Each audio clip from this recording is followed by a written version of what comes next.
All right. Hello, class. This is Mr. Dang, and this is Algebra 2 Honors. And the lesson today is 6.3, Perform Function Operations and Composition. Okay, in this section, in this lesson right here, we're going to learn how to add the functions together, subtract them, multiply them, and divide them as well. Technically, class, this lesson, you just simply add polynomials together. And the technique to do that is to combine the like terms. For example, if you have a function right here, I'll jump right into our example, okay? Example 1. There we go. If you are now given a function f of x, let me see if it appears well on the screen. Excellent. F of x equal 4x to the 1/2, okay? And a function g of x. See, you have two functions right here, technically two polynomials. And then you have g of x, this is 9, x to the 1/2. Okay, now, if you have two functions, f and g, your task right now is, what if right now I want to add f of x to g of x? What would that look like? Here we go. Let me perform that with you, okay? I said with you because I want you to see this. Here we go. 4x 1/2 minus 9x 1/2. As I said, combining or adding functions, technically you are just simply simplified the one overall polynomial. By doing that, combine the like terms. Over here, x to the 1/2, and this is x to the 1/2. Therefore, these two are like terms. You have 4 of them minus 9 of them. So what is the outcome? Correct. -5x to 1/2. There we go. This is what we perform an operation that is adding two functions together. That's the outcome. What if right now on part B, you have f of x minus g of x? There we go. What would the outcome look like? Same thing, plug it in. F of x is what? 4x 1/2. Now look careful. Minus, because this is your operation is asking you to do, minus with g of x. What is g of x? G of x is -9x 1/2. So just be mindful of a double negative right here, okay? So to be safe, here we go. 4x 1/2, negative times negative give you positive, so that's where we have right now. 4 plus 9 with the same like terms. Again, check if they have the same like terms. Again, the definition of like term is they must have the same letter. We call it variable. And not just that, they must have the same degree. That's right, the exponent must be the same in order to combine them. So in this case, you have, Mr. Dang, what is 4 plus 9? Correct, that is 13x 1/2. There we go. Okay, all right, so I think you would have no problem with this. The key concept, not key concept, but important concept in this lesson right here is the word domain. I see that some of us still have not really grasped the concept of domain. What is the domain on part C? They ask us, so what is the domain of f of x plus g of x? And what is the domain of g of x? What is the domain of f of x minus g of x? What is the domain? Okay, you have a function, and it's right here. The domain now is asking you to just simply, the domain is the complete set of possible values of the independent variable. What does that mean? It means the domain is the set of all possible x values with, which makes the function work, which is there is an input for x, it is guaranteed an output for y. That's what they mean by the definition. So looking at this with me right here, we know f of x plus g of x. What's your outcome? The outcome is negative 5x to the 1/2. There we go. Put them in the radical form so you can see 5 negative itself, x to the negative 1/2. That is how you put right here. So now look with me, ladies and gentlemen. Best way to understand domain, which is we are dealing with the independent variable x. Look at the function.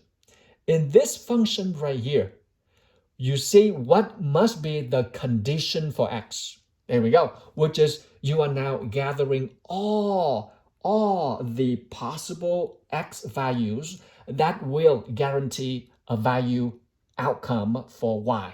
There we go. So in this function right here, you see that x is inside an even radical form. Therefore, you see that x can be all values except what? Except 0 itself, okay? Which means that x cannot be negative number. X cannot be negative number. Therefore, the domain for the functions f of x plus g of x, which is right here, x must be greater than or equal 0 in order for this function to exist, meaning to guarantee an outcome for y. For example, if x is 0, y is what? Negative 5 times square root of 0 is what? 0. There we go. If x is what? 1. What is y? Plug it in, you got negative 5. Now look at this. What if x is negative 1? If x is negative 1, you don't have a real value for the outcome, therefore undefined. And that's why you set condition, which is all sets values of x that make the outcome a real value. So the domain right here simply state all. This means equivalent to all non-negative. Okay, all non-negative real numbers. All non-negative real number. There we go. Can you see that too? Very good. Okay. All right. That is the domain for fx plus g of x. Now look with me. Look with me the domains of f of x minus g of x. What is it? Again, 13x 1/2. There we go. Can you see my handwriting right here? Same thing. The domain of this guy right now depends on that. And that is just what? Same domain as this one, which is x is the sets of all values except non-negative numbers. Okay? Same thing as that. All right, I'm going to move into another example with you. Let's look with me on example 2. Okay, we have a more complex form coming. Example 2, shall we?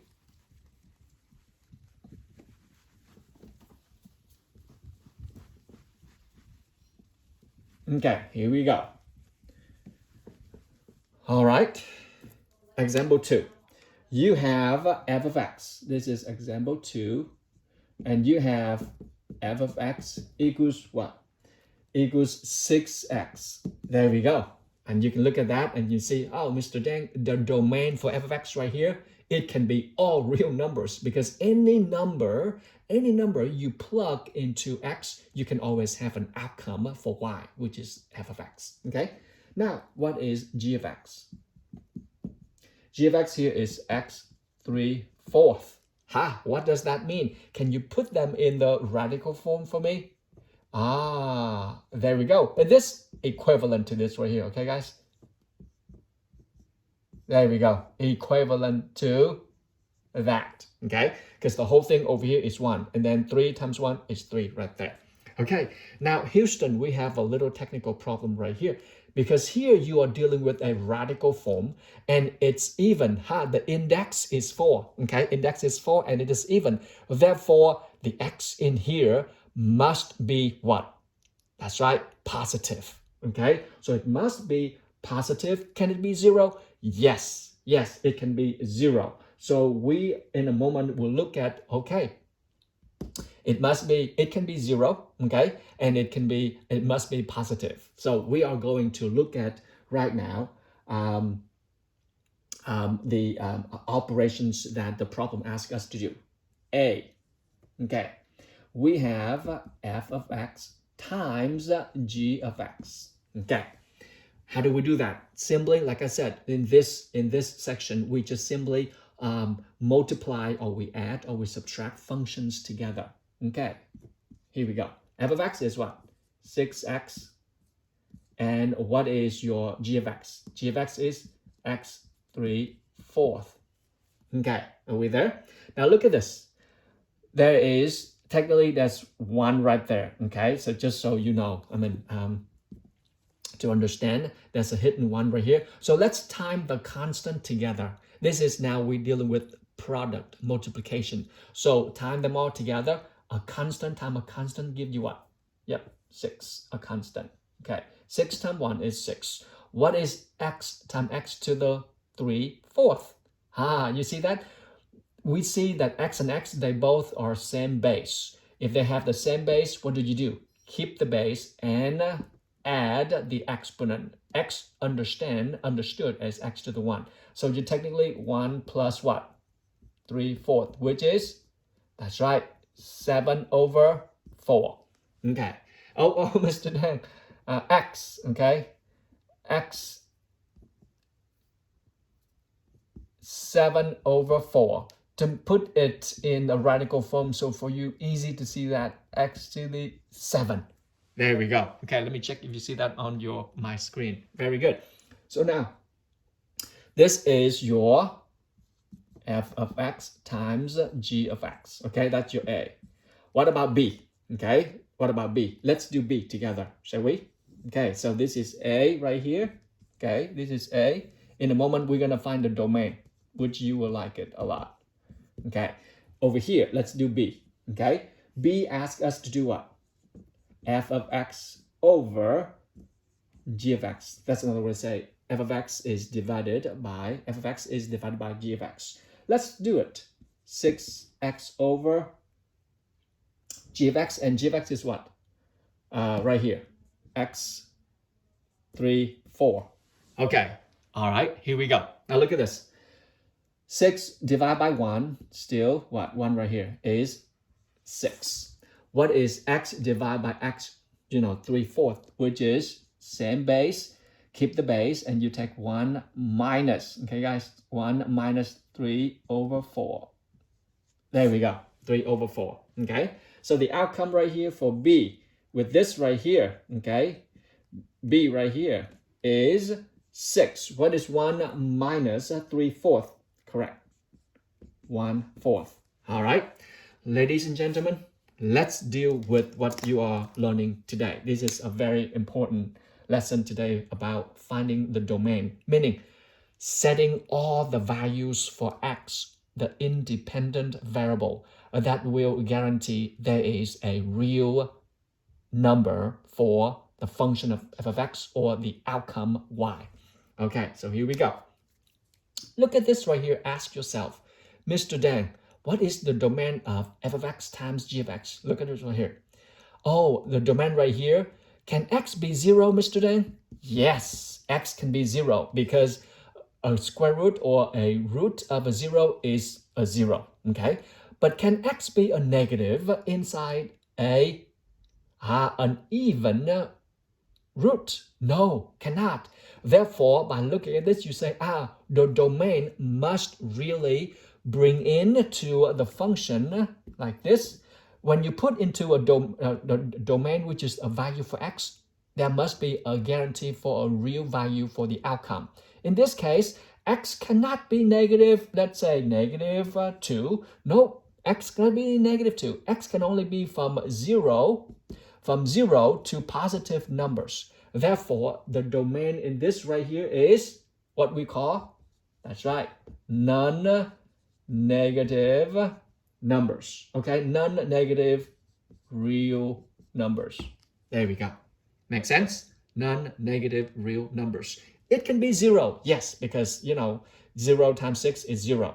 Okay, unless you have a 0 in denominator. In this case over here. There we go. This case right here. All right. Now how about this guy right here? Look at this. You have right here 6 right here. Okay, and this is 4, and this is what? All right. This right here, and that you have right now is 6 to the what? There we go. There we go. Now, you ask yourself, Mr. Dan, what is the difference between these two guys right here, Mr. Dan? Oh, careful, y'all. Careful. This is big, big potato. Can I go ahead and jump right into and say that the domain of that is also non-negative real numbers, Mr. Dan? Can I just go ahead and make my clumsy, conclusion that it looks just like that? Careful, y'all. Very careful. You have to track down to the original form, which is, we are looking for f of x over g of x. Do you see that? We are looking for the domain of f of x over g of x. If you say that it can be non-negative real number, what if x equals 0? If x is 0, you plug in, oh, Houston, we have a problem. What is it? You got 0 in the denominator. Boom, it will destroy the function. Therefore, have to be very careful. Make sure you see that. That's right. You have to be very careful. In this case right here with the division, you have the 0 in the denominator. Therefore, this is not enough. This is not enough because I find one value for x that really destroy the function. Therefore, non-negative real number is not the domain for x. But it has to be what? It has to be positive values. It has to be all positive values in order to make sense for this guy. It's positive because it's under the even index. It is non-zero. It has to be, cannot be, cannot be 0. Cannot be 0 because you 0, you got problem right here. Therefore, the answer for the domain right here is all positive, or you say, all positive real numbers. Got it? How about I put a positive like this? All positive real numbers. Some say like this, all positive real numbers. There we go. The all with 2 lines down like that. Excellent. Okay. Now, you will like this domain a lot. Hopefully, this is today. Believe that you will capture the concept of domain today. Okay? I'm going to move into your next example. That is example 3. Okay. Let me pause right here and get to another video because it's kind of long and hard to post on video.